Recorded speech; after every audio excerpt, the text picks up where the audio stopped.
कडे माहिती आली आहे की इकडे शुगर फॅक्टरीसाठी 200 एकर जागेचा शोध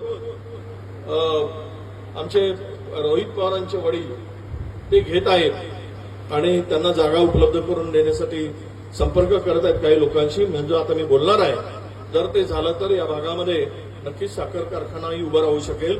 पण एक सांगतो शेतकऱ्यांना, माझ्या बांधवांना, की धानाचं पीक आपण नेहमी घेत असतो, पण त्याचं नियोजन वेगळं वेगळं.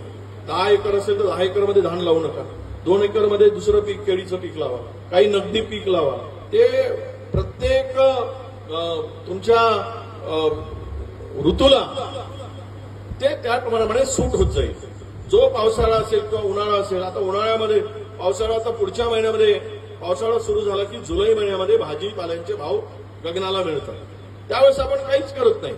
100-200 रुपये किलो मिरची असते, 100 रुपये टमाटर जातात पावसाळ्यात. त्यावेळेस आपल्याकडे उत्पन्न होत नाही. सगळे उन्हाळ्यातच काढतो आणि भाव पडतात, मग आपल्याला काही दर मिळत नाही. त्यामुळं 2 पीक धानाची घेतण्यासाठी आपल्याकडे तयारी आहे. काम